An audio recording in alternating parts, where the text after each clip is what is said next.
سلام به شما. تا حالا شده احساس کنید سر یه چهارراه خیلی بزرگ ایستادید و نمیدونید کدوم مسیر رو برای آینده‌تون انتخاب کنید؟ این حس سردرگمی وقتی با فشار اطرافیان هم همراه میشه، میتونه واقعاً سنگین و خسته کننده باشه. توی این برنامه میخوایم با هم یه قطب‌نما بسازیم که مسیر درست رو به خود ما نشون بده. همین یک جمله کلید تغییر زندگی یه نوجوان به اسم آراد بود. و خب کی میدونه شاید کلید تغییر نگاه شما هم باشه. بیایید با هم ببینیم این ایده به ظاهر ساده چطور میتونه اینقدر قدرت داشته باشه. خب بیاین با داستان آراد شروع کنیم. یه نوجوان 15 ساله که با وجود نمره‌های عالی عمیقاً احساس می‌کرد داره توی مسیر اشتباهی قدم برمی‌داره.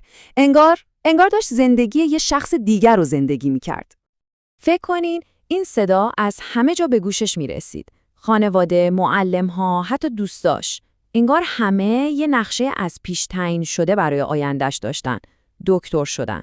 اما سوال اصلی این بود آیا این نقشه خود آراد هم بود؟ اما دنیای واقعی آراد شبها توی سکوت اتاقش زنده میشد. دقیقاً همون موقعی که کتابای درسی میرفتن کنار و دفترچه‌های طراحی باز میشدن. اینجا یه تضاد خیلی عمیق وجود داشت بین چیزی که باید می بود و چیزی که از ته دل می خواست باشه. داستان آراد یه سوء تفاهم خیلی بزرگ رو به ما نشون میده. ما معمولاً فکر میکنیم هدف یعنی شغل، اما هدف واقعی یه چیزی خیلی فراتر از این حرف است. پس بیایم ببینیم هدف دقیقاً چیه. دقیقاً همینه. هدف واقعی یه مقصد نیست که یه روزی بهش برسیم، بلکه یه منبع انرژی درونیه. ببینید این تغییر نگاه فوق‌العاده قدرتمنده، چون شما را از فشار انتخاب شغل بی‌نقص آزاد میکنه و به جاش تشویقتون میکنه زندگیتون رو حول فعالیت‌هایی بسازید که به شما نیرو میدن. اینها همون نشانه‌هایی هستن که بهتون میگن توی مسیر درستین. وقتی یه کاری رو انجام میدین و اصلا متوجه گذر زمان نمیشین، یعنی توی حالت غرقگی یا فلو قرار گرفتین. وقتی حرف زدن درباره یه چیزی شما رو به وجد میاره، اون همون اشتیاق واقعیتونه. و اگه انجام ندادنش دلتنگتون میکنه، یعنی اون کار با هویت شما گره خورده. خب عالی. حالا سوال اینه که چطور این هدف واقعی رو پیدا کنیم؟ یه روش خیلی عملی و 3 مرحله‌ای وجود داره که به شما کمک میکنه مسیرتون رو خیلی شفاف شناسایی کنید. این 3 لایه در واقع 3 زاویه دید متفاوت برای نگاه کردن به خودتون هستن: لذت‌ها، مهارت‌ها و نیازها.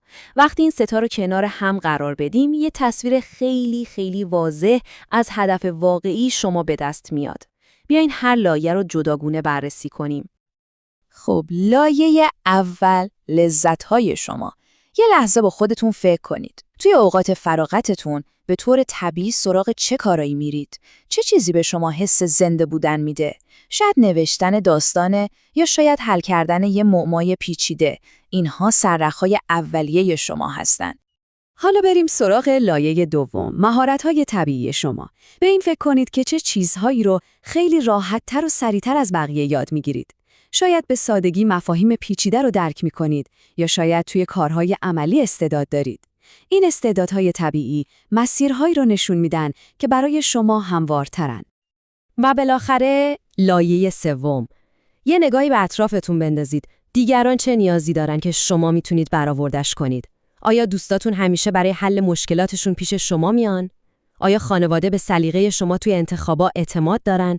این نیازها به شما نشون میدن که کجا میتونید بیشترین تأثیر رو داشته باشید. و نکته کلیدی دقیقاً همینجاست. هدف واقعی شما در نقطه تلاقی این 3 لایه قرار داره. جایی که کاری رو که دوست دارید، یعنی لذت، به خوبی انجام میدید، یعنی مهارت، و دیگران هم به اون نیاز دارند، یعنی نیاز. این همون نقطه شیرینه که هم به شما انرژی میده و هم برای دیگران ارزشمنده. اما خب توی این مسیر تله‌هایی هم وجود داره. بیایم با چند تا از اشتباهات رایج آشنا بشیم که خیلی راحت میتونن ما رو از مسیر اصلیمون دور کنن. اول، هدف تقلیدی.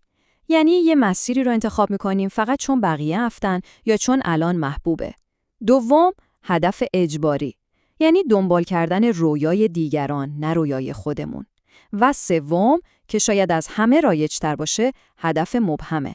جمله‌ای مثل میخوام موفق بشم خیلی قشنگه، اما یه نقش راه نیست. خب بیاین روی همین تله سوم یعنی هدف مبهم یکم بیشتر تمرکز کنیم. چطور میتونیم جمله میخوام موفق بشم رو به یه هدف واقعی تبدیل کنیم؟ جوابش توی پرسیدن یه سوال جادوییه. سوال جادویی اینه: از خودتون بپرسید اگر من موفق بشم دقیقاً چه چیزی به طور مشخص توی زندگی من تغییر میکنه؟ این سوال کلمه انتزاعی موفقیت رو به یه تصویر روشن و کاملا شخصی از آینده تبدیل میکنه. ببینید چطور اون کلمه گنگ و مبهم تبدیل شد به اهدافی که هم مشخصن، هم قابل اندازه‌گیری و هم هیجان انگیز. حالا شما دیگه فقط یه آرزو ندارید، بلکه یه مقصد مشخص دارید و این شفافیت اولین قدم برای ساختن یه نقشه راهه. بسیار عالی. تا اینجا تئوری ها رو گفتیم. حالا دیگه وقت عمله. بیاین با چند تا تمرین ساده اولین قدم ها رو برای ساختن آینده خودتون برداریم. خب یه کاغذ و قلم بردارید و خیلی صادقانه به این سوال جواب بدید. چه کارهایی هستن که اونقدر دوستشون دارید که حتی اگر پولی هم در کار نباشه با تمام وجود انجامشون میدید؟ 5 مورد رو بنویسید. میتونید ویدیو رو متوقف کنید و با دقت فکر کنید. اینها همون منابع انرژی درونی شما هستن. خیلی خوب. حالا که لیستتون آماده است، میخوام شما رو به یه سفر ذهنی کوتاه دعوت کنم. پس توی یه جای راحت بنشینید، چند تا نفس عمیق بکشید و به آرامی چشمهاتون رو ببندید. خودتون رو در 5 سال آینده تصور کنید. به جزئیات خوب دقت کنید. کجا هستید؟ چه لباسی پوشیدید؟ چه صداهایی میشنوید؟ دارید چه کاری انجام میدید که شما رو عمیقاً خوشحال کرده؟ اجازه بدید این تصویر با تمام جزئیاتش توی ذهنتون شکل بگیره و اون حس خوب رو کاملاً احساس کنید. حالا به آرامی چشماتون رو باز کنید و اون حس خوب رو با خودتون نگه دارید. تصویری که دیدید قطب نمای شماست و برای اینکه این تصویر رو در وجودتون تصویر کنید، میخوام یه جمله رو با قدرت و با صدای بلند تکرار کنید. این جمله رو با تمام باورتون بگید. من کسی هستم که مسیر خودم رو ساختم. شما این قدرت رو دارید که مسیر خودتون رو بسازید. شاید این مسیر شبیه هیچ کس دیگه‌ای نباشه، اما این مسیر شماست. این جمله رو به خاطر بسپارید. سفر شما از همین امروز شروع شده.